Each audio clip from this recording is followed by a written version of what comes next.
Bismillahirrahmanirrahim. Assalamualaikum warahmatullahi wabarakatuh. Izin memperkenalkan diri, nama saya M. Sultara Pariski dengan NPM 231501054. Di sini saya akan menjelaskan atau merangkum hasil kerja dari anggota saya, di mana saya sendiri sebagai ketua teknis dari pembuatan sistem informasi pengadaan barang dan inventaris kampus atau yang disebut dengan e-procurement, di mana anggota tim saya ada Desta, Viola, Tommy, dan juga Ramayuda. Di sini saya akan menjelaskan terkait pembagian tugas terlebih dahulu, di mana saya sendiri sebagai ketua teknis berkontribusi sebagai pembagian job desk, memantau anggota saya, dan juga membuat kerangka proposal dan membuat sebuah pendahuluan dari laporan itu sendiri. Lalu ada Tommy, di mana Tommy membuat sebuah tabel WBS dan juga sumber dayanya, dan juga Viola, di mana Viola membuat penjelasan pembagian peran dan analisis kebutuhan sistem.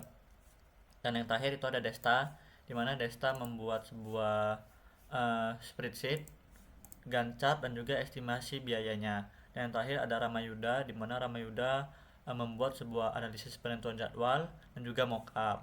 Di sini langsung saja kita mulai ke pendahuluan, di mana memiliki latar belakang bahwa permasalahannya itu adalah di kampus sendiri itu masih menggunakan sistem manual karena atau semi digital yang mengandalkan dokumen fisik dan juga komunikasi tidak terintegrasi, yang mana menimbulkan permasalahan seperti keterlambatan proses pengadaan, ketidaktepatan data, serta rendahnya efisiensi. Nah, untuk mengatasi masalah tersebut, kami itu membangun sebuah sistem informasi yang mampu mengoptimisasi seluruh proses pengadaan dan pengelolaan inventaris secara terpusat melalui e-procurement itu sendiri.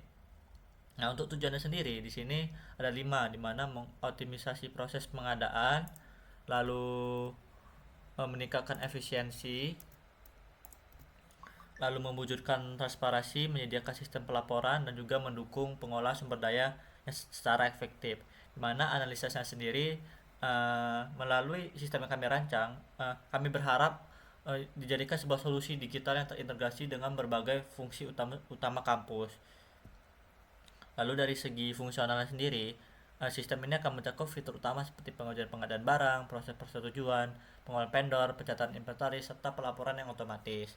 Nah, lalu di sini adalah bagian dari si Piola, di mana Piola telah membuat sebuah kebutuhan fungsional, di mana kebutuhan fungsional sendiri dapat kita lihat bahwa dia membuat sebuah fitur login, memiliki dashboard, penyediaan fitur manajemen, memungkinkan unit kerja menguji permintaan, mungkin proses tender, mencatat penerimaan, dan juga ada menghasilkan laporan dan memiliki fitur notifikasi, memungkinkan backup, dan juga memiliki fitur monitoring. Di mana di sini Viola telah menjelaskan bagian dia atau job desk dia dengan sangat tepat, di mana sudah ada bagian login, dashboard utama, dan lain-lain. Di sini sudah sangat jelas fungsional dari atau fitur-fitur yang akan kami bangun itu telah dijelaskan dengan benar oleh si Viola.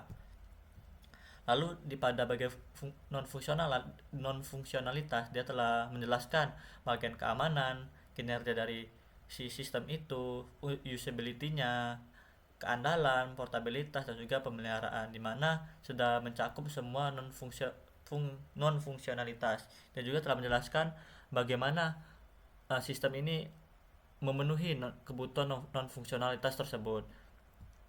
Lalu kita lanjut ke estimasi biaya yang mana dibuat oleh si Desta, di mana Desta telah membuat sebuah estimasi yang sangat rinci dan juga jelas, di mana dia telah membuat sebuah rincian biaya dari analisis dan desain sistem, desain antarmukanya akan dibentuk seperti apa, estimasinya, lalu ada pengembangan sistemnya akan berbentuk seperti apa, dan estimasinya sekitar 40-60 juta. Servernya juga dia telah membuat per tahun, di mana per tahunnya akan membutuhkan 8-10 juta karena dia menilai bahwa kapasitas penggunanya itu 200-500 di sini.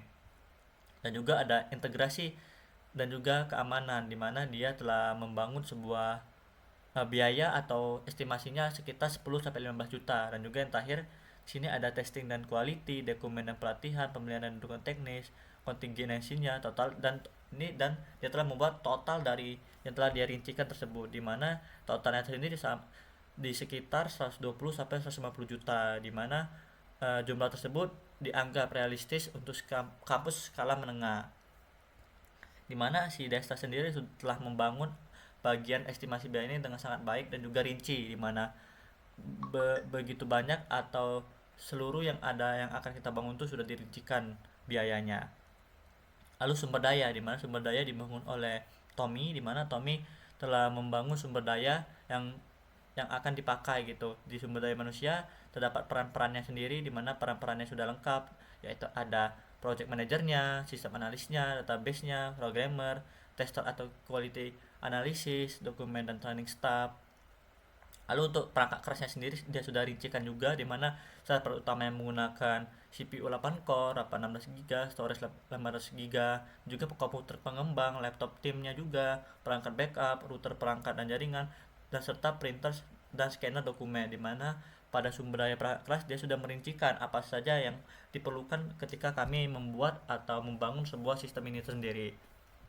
Lalu ada sistem perangkat lunak, di mana dia telah merincikan perangkat lunak apa saja yang mungkin kami pakai ketika dalam pembuatan ini.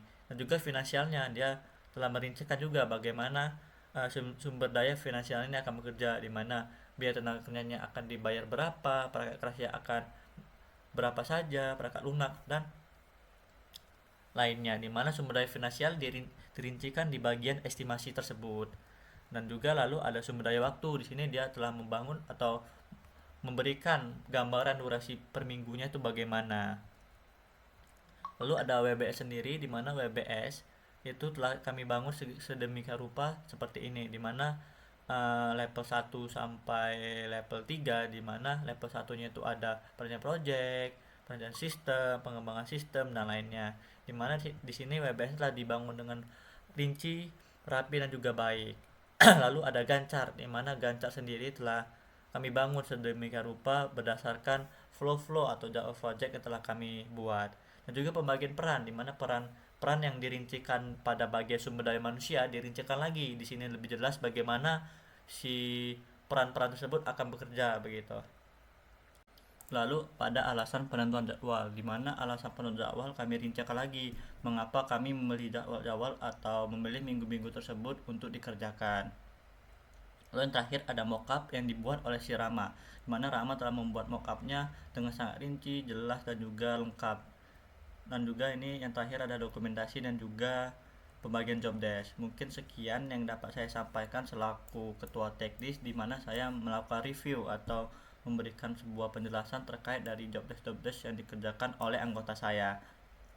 Saya akhiri, mohon maaf jika ada salah kata. Wassalamualaikum warahmatullahi wabarakatuh.